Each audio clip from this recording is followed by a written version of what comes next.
My name is Jonathan Poritz. I've retired from two careers over many years, one as a professor of mathematics and computer science, another in parallel working in various companies and research centers on cryptology, artificial intelligence, and quantum computation.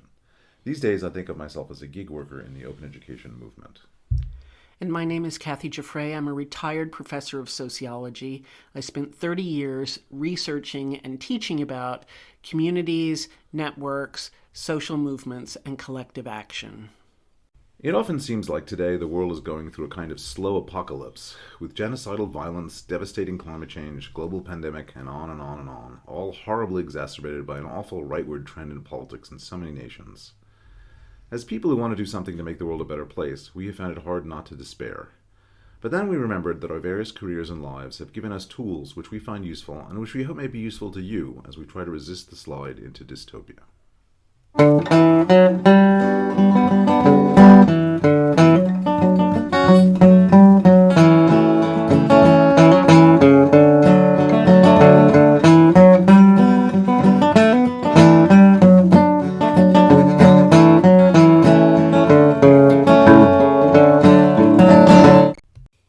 Our concrete steps to take now to resist the slide into dystopia from last episode were to get coffee and to join a club.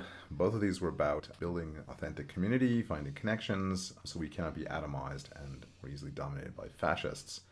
I would say today, as opposed to during the rise of Nazi Germany last century, many people seek community and authentic connection on the internet. But just as the Nazi Party infiltrated the clubs, as we talked last time, all the clubs in Nordheim, and we were worried about individual Nazi collaborators in the clubs, we had to be worried when we go online today to see community that the chat rooms will have people in them who are, as we call them today, trolls, who are there to disrupt, to observe, to report on us. And even harass us.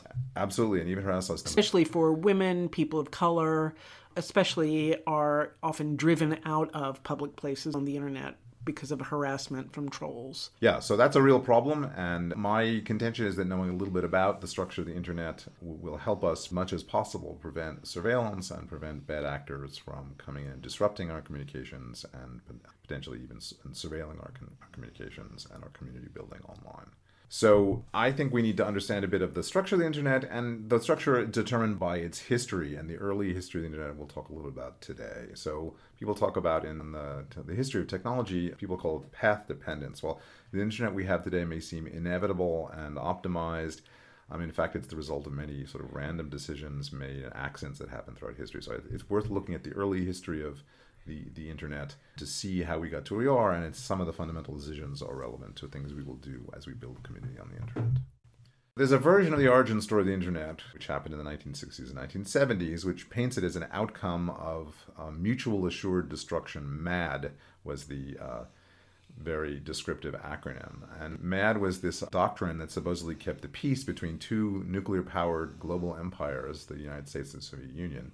In this theory, the idea was that the world was kept safe every day by the fear that each side had that if they launched a strike, the other side would launch a devastating retaliatory strike. And anything which made the first strike more likely to succeed would be destabilizing. It would somehow induce the sociopaths to go ahead and make that launch. So if you think then back to the military command and control structures in the middle of the last century, which were needed to get those messages from the empire's centers in Moscow and Washington to the silos in Nebraska and Alaska to say, launch the retaliatory strike, those military command and control were done over things like the phone system. And so you have to imagine someone getting on the phone line and saying, time to launch. If it was feared that a quick enough attack could destroy the communications, like say destroy Chicago, through which the major phone trunk lines pass between Washington and those silos, if it could be destroyed quickly enough, then the nuclear deterrent would be considered ineffective from the United States, and so the Soviet Union might choose to attack. So we're talking physical, like wires that were the phone lines. There weren't cell phones. There's not. There was an actual wire, and if someone could blow up the place where that wire was, then the president couldn't get on the bat phone and call the silos in Nebraska to say, "Oh, blow up Moscow too." That's a really good point. I think that's something we tend to forget even today. There are always physical machines somewhere. It's not, the internet is not up in the cloud. it is always physical wires and machines, and these all exist somewhere, and there have to be wires that get to them. We can talk more about that, but the early stages of the phone system was particularly vulnerable. This kind of these wires and structures were particularly vulnerable because of the way it was structured. So let's talk a little bit about that. So in the 60s and 70s even, the phone system, these physical wires, as you point out, were structured kind of in a way that reminds you of the fictional Mayberry in the Andy Griffith Show. And remember, Sheriff Andy would want to call someone else in the city of Mayberry. Barney. He wants to call Barney. Call Barney, and so he would pick up his phone and he would unhook it and say, Sarah. Sarah was the name of the person running the switchboard. So he had a wire from his phone that went to the building where Sarah sat, listening for the phone calls to start. And she would say, yes, Andy. And then he would say, I want to talk to Barney. And she would then physically connect a wire from the wire that came into her office from Andy to the wire that left her office and went to Barney. So Barney and Andy were connected by a single specific wire. That's when a human had to do it, in even at that time of the Andy Griffith Show, but also certainly as a few years went by and in bigger cities in the United States. And around the world, there were electromechanical relays which would use the number you would dial to sort of automatically switch your circuit to be a physical wire from your phone to the phone that had the number that you were calling. But the way to think about, as you were saying, to think about those physical wires, those physical wires had a structure, or the structure of the wires, which we call the network topology, which means how the things are all hooked up together. And it's one I think of as kind of the all roads lead to Rome sort of network topology, meaning everyone had a wire from their phone to the local central switching office. And in that building, either a human, like the switchboard operator, or the electromechanical relays would make a connection to the outgoing wire from the switchboard to the other person. And you can see the remnants of this in many cities across the United States. There'll be large, completely windowless buildings in big cities, which were where the switching circuits all sat. All those wires came from every phone in the city to that one building, and there they were connected as desired by the phone callers to the other wires. So that's really vulnerable then, because you hit that building and all communications in that whole geographic area go down. Exactly. And it's vulnerable not just to, say, some nuclear strike. There's some debate as to whether the origin of the internet was specifically thinking about nuclear strikes or just general infrastructure falling apart. And, if there's a tornado or there's a power outage or something or a fire in that building, then the switching would be a mess and would be communications would be unsuccessful. So the idea was made at that time of what was called then, and is still called, a packet switched network. The idea of a packet switch network is you have a whole bunch of computers, and they're all connected in sort of not just all to the one central thing, but they're connected to lots of neighbors. And instead of being all roads lead to Rome, it's kind of a spider web. That's the term web. And everyone's connected to a bunch of other computers, and messages from one computer to another particular computer don't all go through the central switching station. The messages instead are chopped up into lots of little pieces. Lots of little chunks are easier to move quickly around, and these little chunks are called packets. And you simply hand all your packets to other computers, and you trust that the other computers will try to get each packet closer to the destination computer. And if part of the network gets snipped out by a hurricane or a nuclear attack, then all of the computers that are sort of sending messages along those wires would now no longer go anywhere. They'll realize their messages are not going anywhere, and they'll reroute them by other mechanisms. So it's like a bunch of ants crawling across the tiles of a kitchen floor. If there's something in the way, they'll all root around that, and they'll get to the destination anyway. So this network structure was created by something called the Advanced Research Projects Agency of the U.S. Department of Defense in the 1960s, and the Advanced Research Project Agency was called ARPA for short, and the ARPANet was the earliest version of the internet. Here is a picture of the ARPANet this is in 1977. It's kind of cute. It shows these sites. It hasn't really solved that kind of decentralized thing. Right, it doesn't so well. Look so much like a spider web to me. No, these were early days. They thought this was better than the phone system, but not a hell of a lot better, as you can see. Just for fun, here's a map of this isn't even every site on the internet, but of the internet in 2005 compared to 20 years later in 2025, the internet is about 30 times bigger. The internet now has billions of sites. in 2025, in 2005, it had at least hundreds of millions of sites.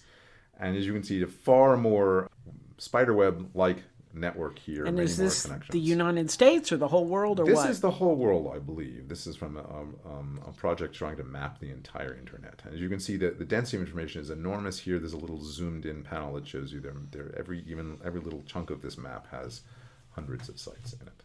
So that's kind of what happened as the internet evolved. The internet we have today is a not-so-distant descendant of that original ARPAnet. As I mentioned, it was funded and sort of commissioned by the U.S. military, but it was the design work. Theoretical work was done by folks at universities in the United States. Some of them were on that map we saw, notably MIT, Stanford, a bunch of University of California systems, schools, and a lot of the implementation work was done by engineering firms, some famous engineering firm names, Rand Corporation, MITRE Corporation, BB&N, Bolt Beranek and Newman is a major engineering company, and they built this network. It's fun to think that the U.S. Department of Defense, this incredibly powerful organization, and all of these smart academic people had built this system, and they had really very little idea of how it would evolve and what it would turn into. And some of those decisions they made early on matter to us today because they matter about the security of the things we do online. As we said, to build community, we need some sense of security and confidence in what we're doing. So some of those early decisions made our life in the modern world less secure, and we need to be aware of them. One of the interesting ones is that packet switch networks, all of those packets were sent, as a cryptologist would say, they were sent in the clear. They were not encrypted. They were visible for anyone to just look at them as they went by on the computers of the internet. So they weren't in any kind of code. They were not encoded in any way. So let's sort of give an analogy what the way this packet switching would work and the problem in it. So, if Alice wanted to send a letter to Bob, and she did it by this rather strange process of taking a letter, snipping it up into lots of little fragments, putting each of them on a postcard, not even in an envelope. Putting an envelope would be, in this analogy, kind of like encoding it in some way. But she just put it on a postcard. She stood in front of her house, and she handed the postcards to people going by in cars. And she trusted these people going by in the cars, that they were well-intentioned, and what they would do is, as they drove around the country, they would hand the postcards to other people in other cars, just assuming that each of those other car transfers would get the postcard a little bit closer to the destination written on the card, which was Bob's address. And as these postcards flowed through the network, eventually a pile of them would end up on Bob's driveway. And Bob could take them and he could put them in numerical order and make sure they all were there. Hopefully he didn't lose any of them, and he'd wait long enough to make sure he had the entire message. He'd reassemble the message. Alice and Bob were trusting that the drivers, were moving the postcards closer, and also that they weren't stopping and reading them, as you mentioned. So maybe Alice said, I'm worried about my finances, and she sent her credit card number to her friend Bob. Maybe she sent her Netflix password or some other personal information in this letter. And anyone in any of those cars, which are in this analogy, those computers on the internet forwarding packets, could have looked at the message. So internet communication is by default incredibly insecure. As someone who shops online, that doesn't make me feel happy. No, so this is a real problem. We'll talk in a minute about some of the things you can do to make that a little bit better. One more huge design flaw from the early days, which I think is worth mentioning, is humans don't like remembering sort of complicated numerical names for things, like the addresses they're going to send their messages to. They prefer a nice simple name. So instead of saying 142.250.186.110, you want to say google.com. The numbers I reeled off at you, or the address as the internet sees it, as the technology sees it. It needs an actual numerical address. That's what's called the IP address.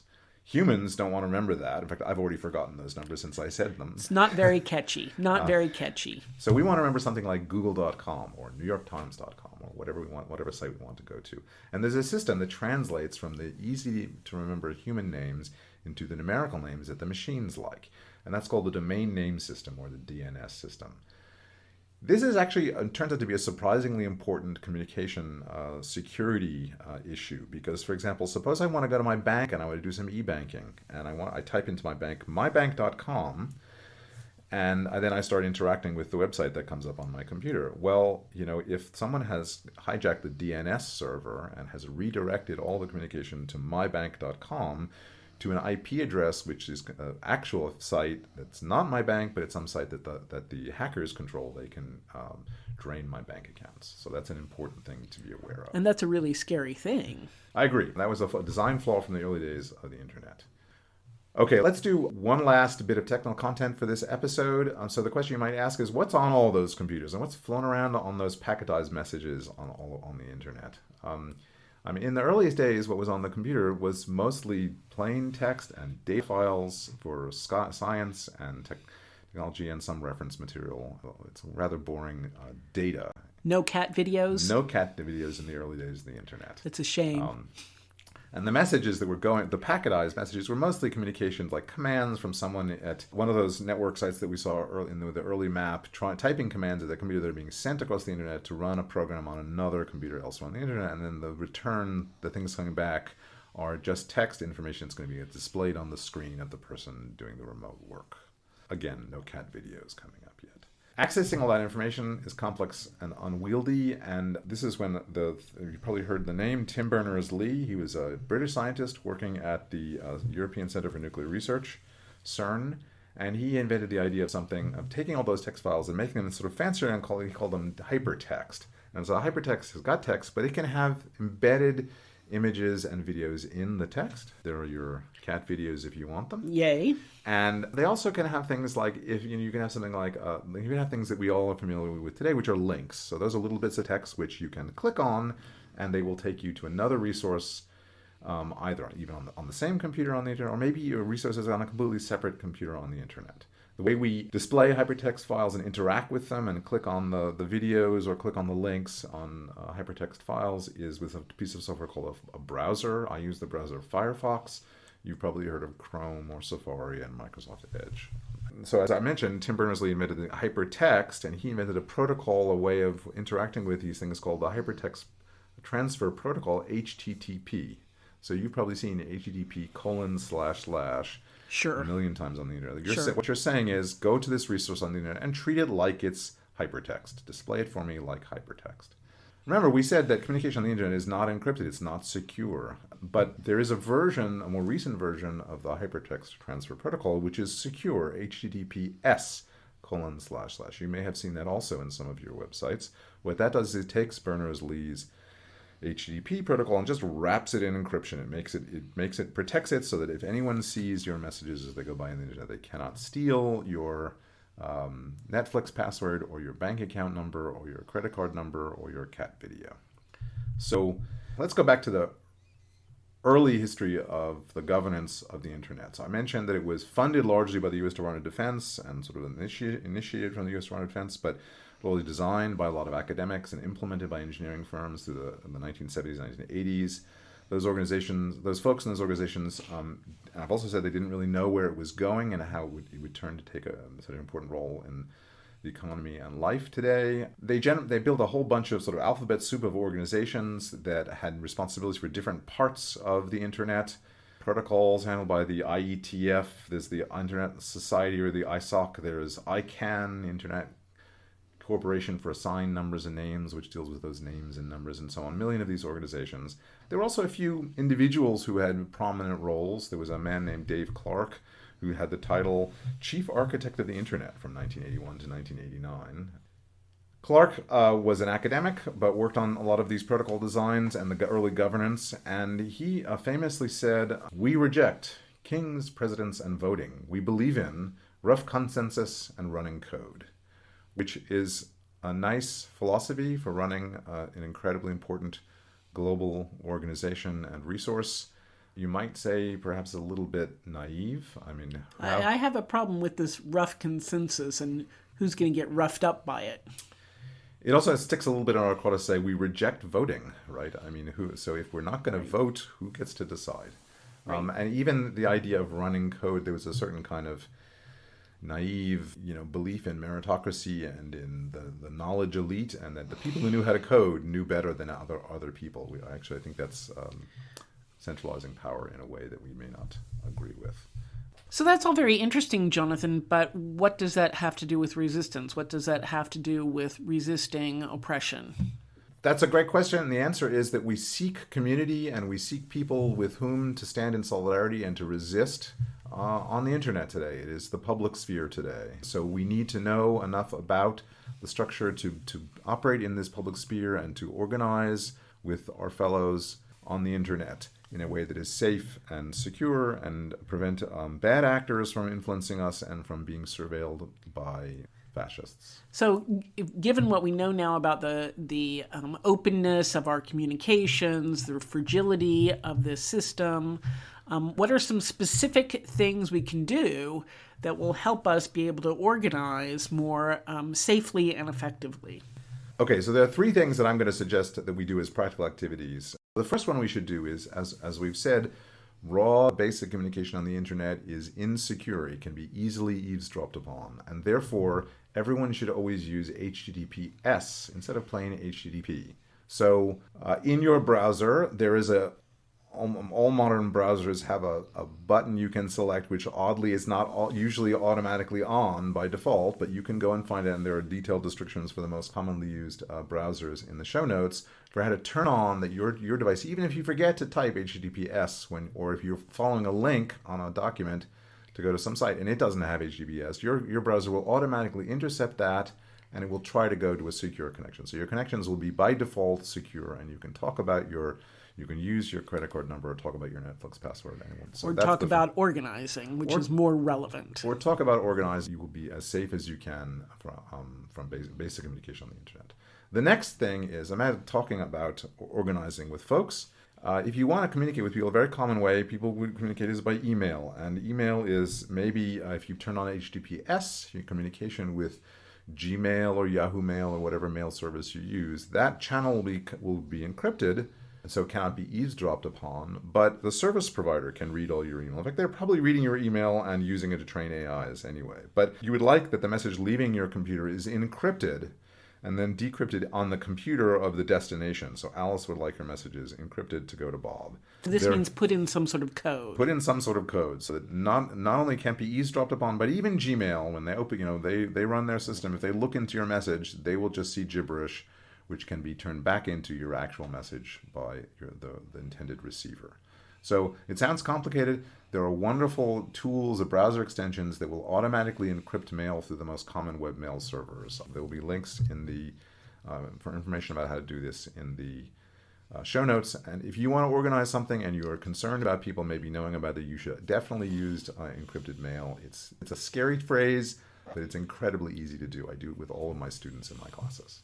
The last most ambitious thing to do is, if we're talking about getting organized, the way we share information and we get out information about our activities and find people who want to be in solidarity with us today is by having websites. So the last thing I'm going to suggest people do is go buy a domain. Find a name that describes the organization you want to build. If you type it into a browser and no one owns that domain name, then you can buy it yourself. These are really cheap. They're about $10 for a year. There'll be links in the show notes, or you can just search on your favorite search engine how to buy a domain name, and you can own a domain name for your favorite protest activity immediately. And later on, we can talk about how to put something useful up on your domain. That's great, Jonathan. Thank you. More information available on our website. As always, the website is therevolutionwillnotbetelevised.net.